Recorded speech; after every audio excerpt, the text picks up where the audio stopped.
Bienvenue dans votre espace d'échange, la voix de l'environnement face à Raoul. Face à Raoul reçoit ce jour Monsieur Christophe Guilou.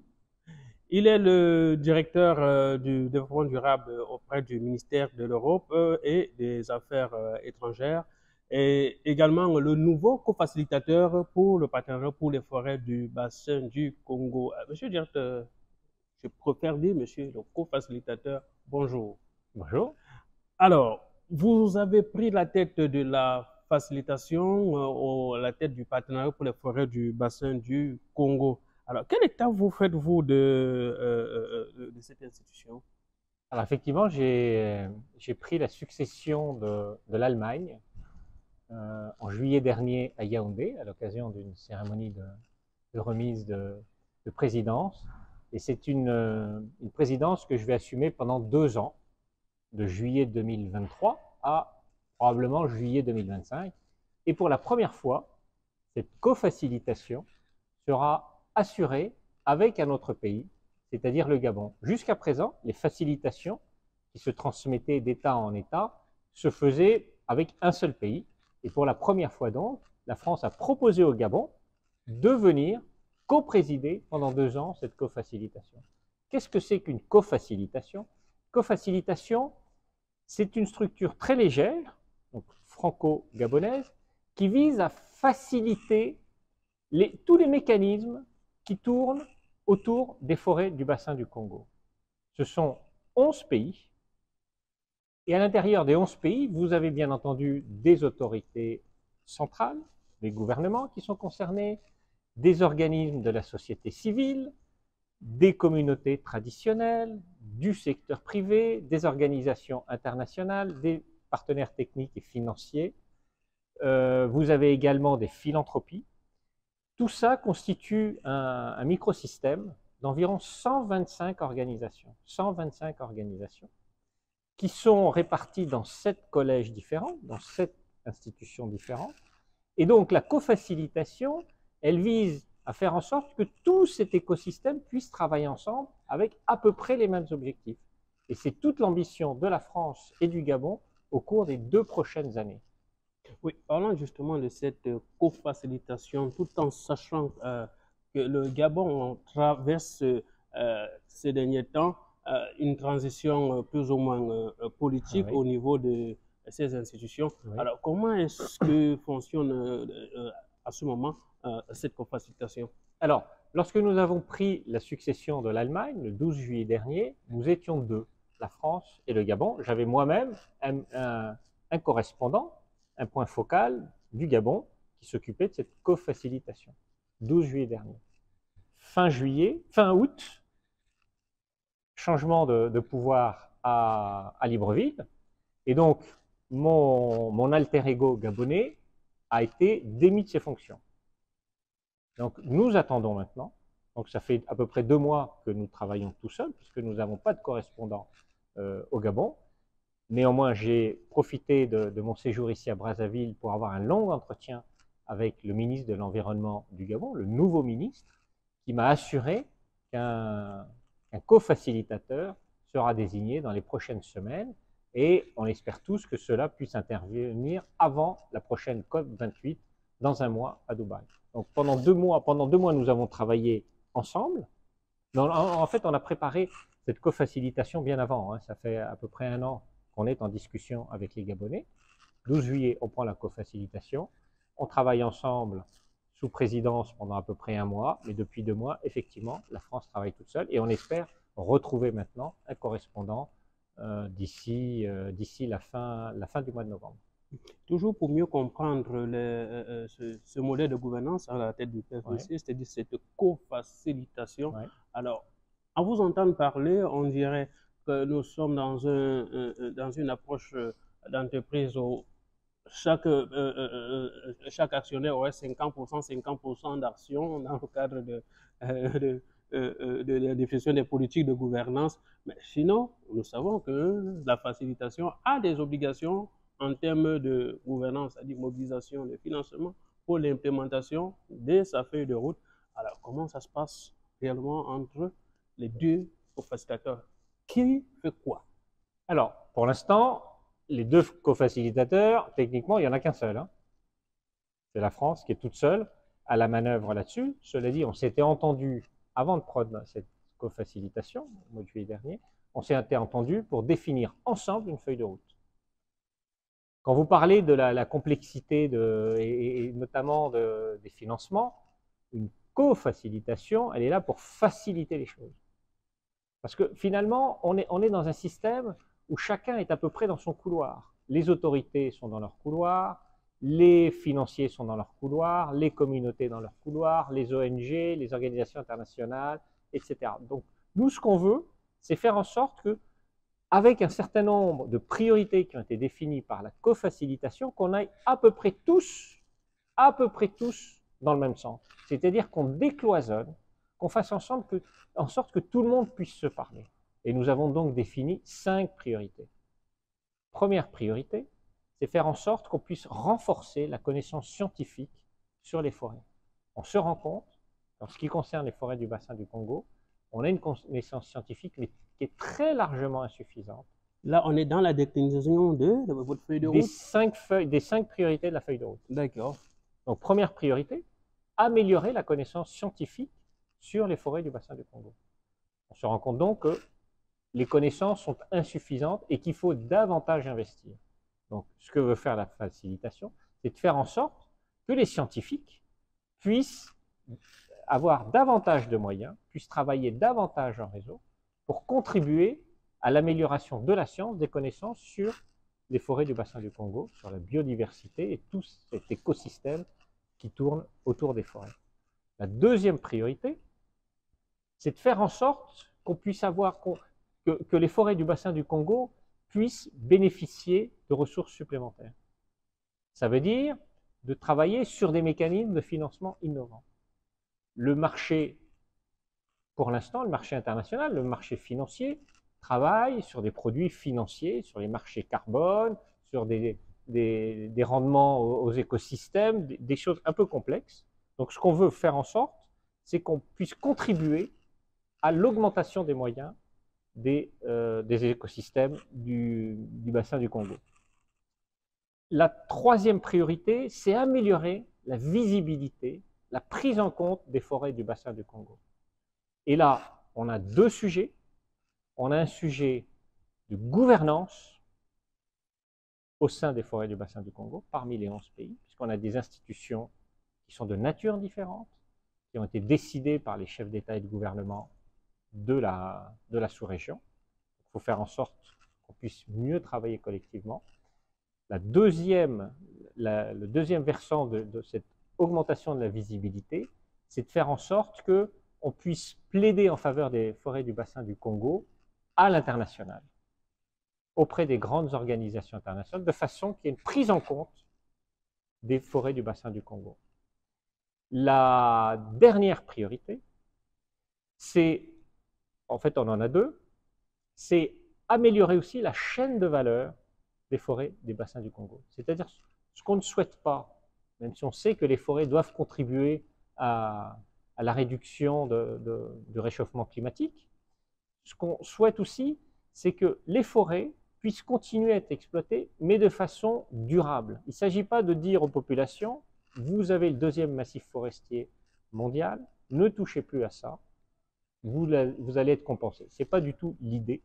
L'objectif, c'est de faire en sorte que les populations, les pays, puissent continuer à exploiter ces forêts, mais de façon durable, que ces forêts puissent se renouveler au bénéfice de tout le monde. La cinquième priorité, c'est et c'est ce qu'on va lancer dans les prochains mois, c'est d'améliorer la lutte contre la criminalité environnementale. Lutter contre les trafics, contre le braconnage, contre les trafics d'espèces menacées, contre les trafics de bois, contre toute cette criminalité qui exploite la forêt, à la fois qui appauvrit la forêt et qui appauvrit les populations et les gouvernements. Et enfin, le marché du bois, bien entendu, est concerné par l'exploitation, bien entendu, mais ce n'est pas la seule dimension.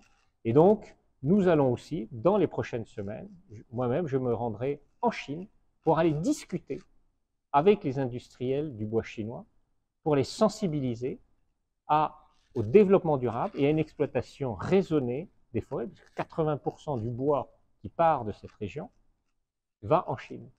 Donc il faut aussi que tous les acteurs, y compris les industriels du bois, qui ne jouent pas complètement le jeu, puissent être sensibilisés et puissent faire partir de l'équation de façon à mieux exploiter et à mieux bénéficier des produits de la forêt. Justement, la déclinaison de ces 7 axes de la feuille de route de la nouvelle facilitation, vous l'avez décliné depuis Yaoundé. Oui. À la suite de cette déclinaison, vous avez mené des consultations auprès des acteurs membres du partenariat, parties prenantes. Alors, qu'est-ce qui est ressorti d'après vous comme des axes les plus essentiels dans l'implémentation de cette feuille de route? Alors, nous avons profité de notre séjour ici à Brazzaville, à l'occasion de la réunion du sommet des 3 bassins, pour justement faire un certain nombre de consultations autour des sujets de la feuille de route, les 5 thèmes. Sur tous nous ont dit que c'était une très bonne feuille de route. Nous l'avions donc présentée à Yaoundé le 12 juillet à tout le monde, et nous avons attendu quelques mois avant d'avoir leurs réactions, leurs analyses et leurs suggestions. Et donc, c'est fait dans le cadre d'un dialogue qui s'est tenu ici à Brazzaville il y a quelques jours. Tout le monde a reconnu la pertinence des priorités qui étaient les nôtres. Tout le monde. Qu'il s'agisse de ce que l'on veut faire avec les industriels du bois, dont les Chinois, qu'il s'agisse de la criminalité environnementale, qu'il s'agisse des produits financiers, les financements innovants, qu'il s'agisse des questions de gouvernance entre différentes institutions de la sous-région, qu'il s'agisse des milieux scientifiques ou qu'il s'agisse de l'exploitation durable de la forêt. Ça a été une carte blanche pour qu'on mène cette présidence pendant 2 ans. Également, dans cette approche, la société civile vous a suffisamment interpellé sur le rôle et la volonté portée auprès de la nouvelle cofacilitation sur le nouveau modèle de collaboration et d'accompagnement dans l'intermédiation avec les bailleurs. Qu'est-ce qui ressort justement Alors, à la fois la société civile, mais les communautés traditionnelles sont des acteurs fondamentaux. Ce sont les premiers concernés par tout ce qui tourne autour des forêts. Et donc, ils ont des exigences qui sont complètement légitimes. Sauf que le système international, le système financier, les organisations régionales, tout ça, c'est vraiment très, très compliqué. Surtout qu'on a des nouvelles organisations qui sont arrivées il y a quelques années. Je pense à l'initiative sur les forêts d'Afrique centrale, le CAFI et bien d'autres. Donc, ce qu'on va faire avec eux, c'est de nourrir le dialogue, faire en sorte que leurs demandes, leurs préoccupations puissent être portées et prises en compte, écoutées et prises en compte par les différents acteurs. Mais ici, ils sont au cœur des réflexions et des actions qui sont les nôtres sur les forêts du bassin du Congo. Et je voudrais insister également sur le fait que cette feuille de route qui a donné lieu à un échange ici à Brazzaville, très riche, a compté avec la participation de la ministre des Forêts, la ministre du Gabon, de l'économie forestière, Rosalie Matondo. Nous avons compté également avec la participation au cours de ces différentes tables rondes, je parle vraiment des tables rondes, avec l'adjointe de l'envoyé spécial pour le climat des États-Unis, avec l'envoyé spécial pour les forêts de Grande-Bretagne, avec le président de la commission, tout ce qui est environnement de la CEAC, avec le président de la Comifac et un très grand nombre d'acteurs. Et tous ont reconnu la pertinence de l'approche qui était la nôtre pour les 2 prochaines années. Monsieur le cofacilitateur, alors, qu'il me soit permis de revenir sur un point très essentiel, celle de l'accompagnement des mobilisations financières. L'une des exigences formulées également par les pays, de revoir la facilitation, revenir en son temps dans ce qui était ses missions régaliennes, c'est-à-dire accompagner le dialogue ou les mobilisations de financement pour opérationnaliser les projets. Comment est-ce que vous entrevoyez justement au cours de votre mandat matérialiser ces... Alors, la cofacilitation ce n'est pas un fonds de financement. Elle n'est pas là pour attirer des financements à elle et les mettre en œuvre sur des projets donnés. Elle est là pour faciliter le dialogue, mobiliser autour des forêts du bassin du Congo. Donc on est là pour lancer des appels. Ensuite, une des critiques que l'on entend depuis très longtemps, pas seulement ici à Brazzaville, à l'occasion du sommet des trois bassins, mais ailleurs, à Marrakech, où se sont tenues les assemblées annuelles de la Banque mondiale et du FMI, à l'occasion du premier sommet africain sur le climat, à Nairobi, début septembre, et ailleurs. Ce que l'on entend, c'est qu'il y a, à l'occasion également du sommet sur le nouveau pacte financier mondial à Paris les 22 et 23 juin, c'est qu'il y a des conférences d'annonces de contributions un peu partout sur des tas de sujets. Et la critique qui nous est faite régulièrement, nous, bailleurs, États contributeurs, c'est qu'il y a des chiffres qui circulent, des milliards et des milliards, mais à la fin, sur le terrain, beaucoup ne voient pas la couleur de cet argent qui circule quelque part. Et donc, notre tâche à nous, c'est de faire en sorte qu'on puisse faciliter le dialogue et l'action entre les besoins sur le terrain et la mobilisation à plus haut niveau. C'est très complexe. J'ai moi-même participé pendant 2 jours au conseil d'administration du CAFI, l'initiative sur les forêts d'Afrique centrale, où on a quand même, on parle de projets de 500 millions de dollars à peu près. Ce que l'on voit très concrètement, c'est que ce sont des coûts qui sont très élevés. Quand on intervient pour aller sauver, quand on essaye de restaurer un couvert forestier au fin fond d'un pays comme le Congo, c'est très compliqué. C'est très compliqué de projeter des gens, d'envoyer des véhicules, d'envoyer du personnel sur place. Ça a des coûts qui sont très très élevés, probablement plus qu'ailleurs, parce que les voies de communication sont très compliquées. Et donc, c'est tout ça qui ralentit la mobilisation et à la fois le décaissement des fonds. Et donc, il y a quand même une urgence. Nous, en tant qu'État de bailleur, quand on mobilise de l'argent, on a envie d'avoir les résultats assez vite. Mais il y a des contraintes dont il faut tenir compte et qui expliquent que les projets ne vont pas aussi vite que possible. Et c'est également une des préoccupations des organisations de la société civile qui disent « mais il faut se dépêcher ». Très bien, oui, il faut se dépêcher. C'est pour ça qu'on est mobilisé. Mais il y a des conditions objectives qui font que c'est compliqué, qui font que les coûts aussi en Afrique sont plus élevés. On pense notamment au taux d'intérêt, etc., etc. Et c'est tous ces facteurs qu'il faut essayer de voir individuellement pour essayer d'avoir une vision la plus objective possible et aller de l'avant pour la promotion et la préservation à la fois des forêts et de leur biodiversité, avec tous les acteurs. Et c'est ce qui est le plus intéressant dans cette co-facilitation, c'est que c'est un système de gouvernance très souple, avec 7 collèges différents, ça peut être les bailleurs, ça peut être la société civile, les États, etc. Et donc, il faut essayer de faire en sorte que tout ceci travaille de façon harmonieuse et intelligente. Cette co-facilitation, l'avantage aussi, c'est qu'elle touche à la fois les chefs d'État des pays concernés, mais elle touche les communautés qui sont au plus près et qui vivent au plus près des problèmes soulevés par les forêts du bassin de Congo. Et c'est quelque chose d'unique, d'exceptionnel, et que nous devons continuer à valoriser et à rendre encore plus efficace. Monsieur le facilitateur, vous avez participé au 2e sommet des trois bassins ici à Brazzaville. Alors, quel a été l'apport du PFBC et quel est le sentiment que vous vous êtes fait du déroulé de cet événement? Alors, le sommet des trois bassins, en fait, s'est déroulé sur 3 jours. Hein. La dernière journée, c'était le samedi, avec les chefs d'État et de gouvernement, les ministres, etc. Mais en fait, la préparation, elle avait commencé par les journées techniques le jeudi, la session ministérielle le vendredi, et elle s'est clôt par le sommet de samedi. Donc, pendant ces 3 jours, le PFBC a été très investi, puisqu'il a animé des tables rondes sur, à la fois sur la feuille de route que l'on a annoncée, dont on a eu des retours qui ont été très positifs, écouter un peu les observations des uns et des autres.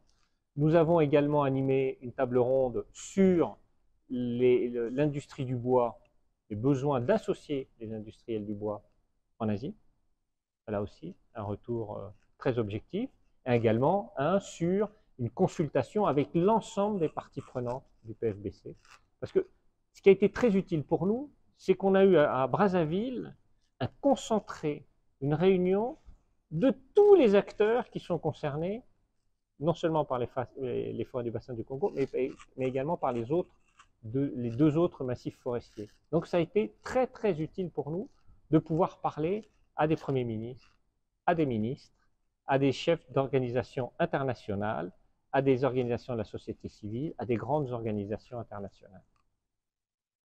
Et quel a été l'apport du PFBC dans cette...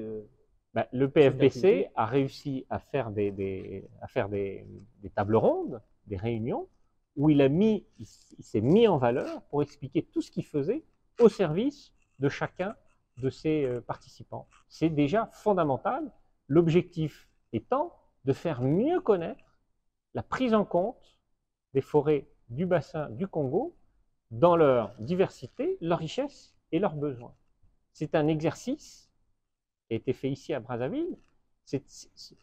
L'objectif, c'était de sensibiliser tout le monde sur la nécessité qu'il y a d'aller vite et d'aller mieux travailler sur ce massif forestier. Alors, le PFBC s'est très rapidement mobilisé pour venir à Brazzaville à l'occasion de ce second sommet sur les 3 massifs forestiers, les 3 bassins. Il s'est d'autant plus mobilisé qu'il a contribué aussi par un soutien budgétaire au bon déroulement de ce sommet si important pour le massif forestier du bassin du Congo, de l'Amazonie et de l'Asie du Sud-Est. Donc nous avons voulu aussi apporter notre contribution au bon déroulement de tous les travaux de ces 3 jours de réunions internationales qui se sont tenues ici à Brazzaville avec tous les acteurs concernés. Voilà, que prévoit la facilitation pour les mois à venir en termes de planification? Alors, nous avons un programme de travail très chargé. Fin novembre, j'irai moi-même à l'Assemblée générale des industriels du bois chinois pour justement discuter avec eux, leur expliquer les contraintes qui pèsent sur les forêts du bassin du Congo, sachant que ce sont des industriels qui exploitent une immense majorité du bois qui vient de cette région. Et c'est la première fois que ce sera fait. Et on pense tous ensemble que c'est le moment de le faire. Fin novembre. Deuxième échéance importante, la COP28 à Dubaï. Le PFBC va réunir les instances politiques du PFBC à Dubaï, début décembre, pour justement discuter de toutes les questions liées au PFBC. Et nous ferons ça avec la COMIFAC, la CES. Troisième échéance, qui est un peu plus lointaine, mais entre-temps, il y aura d'autres échéances intermédiaires. Nous allons réunir la conférence des parties en Angola, début juin de l'année prochaine. C'est un processus assez lourd qu'il va falloir mener dès à présent en Angola, au service de toutes les parties du PFBC. Et en attendant, je donne juste les 3 échéances, 2 échéances, les bois à Macao, la COP28, la conférence des parties en Angola en juin, mais nous allons travailler également sur tous les risques, toute la criminalité contre laquelle il faut qu'on travaille tous ensemble, la criminalité environnementale qui touche aussi les forêts du bassin du Congo. C'est un processus long et nous espérons qu'il pourra aboutir à une initiative probablement en 2025. Mais nous sommes déjà en train de travailler là-dessus. La problématique de la transhumance, oui. Qui a constitué plus ou moins le point d'ancrage, le point d'entrée de vos premières assises à Yaoundé. Alors, quelle place vous accordez à la poursuite de ce processus dans votre mandat? Alors, la transhumance a été probablement un sujet qui a incarné la présidence allemande. La présidence allemande a travaillé sur le sujet et elle l'a présenté à la fin de leur présidence pour une mise en œuvre dans un certain nombre de pays. Et cette mise en œuvre, cette priorité, nous allons la faire nôtre.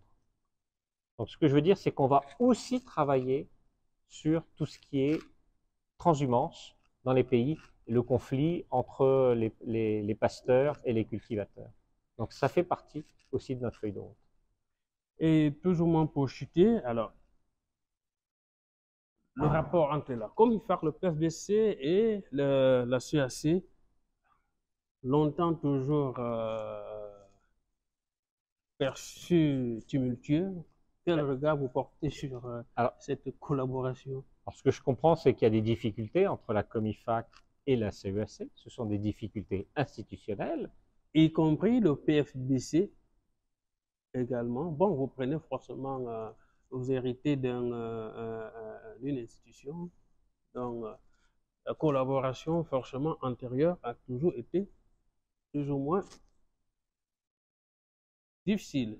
Quel regard vous portez là-dessus? Ce que je vois, c'est que ce sont la COMIFAC et la CEAC sont des institutions qui ont été voulues par les chefs d'État des pays de la région. Le PFBC n'est pas une émanation des chefs d'État de la région. Moi-même, je ne suis pas issu de la région, je suis français. Ce qu'on va essayer de faire avec les bailleurs et un peu avec tout le monde, c'est essayer de voir comment est-ce qu'on peut améliorer l'efficacité des relations entre les uns et les autres. Mais les réponses, elles devront venir des 11 pays, des gouvernements et des administrations des 11 pays concernés. Ils sont concernés à la fois par la COMIFAC et par la CEAC. Il y a des problèmes juridiques, il y a des problèmes politiques, il y a des problèmes institutionnels. Nous, on ne rentre pas dedans. Ce qu'on veut juste, c'est qu'on travaille tous en bonne intelligence, en bonne collaboration, au service du massif forestier et des populations et de l'économie des pays concernés. Merci, Monsieur Christophe Guillou. Vous êtes le directeur du développement durable au sein du ministère de l'Europe et des Affaires étrangères de la République française et co-facilitateur pour le partenariat pour les forêts du bassin du Congo. Merci beaucoup.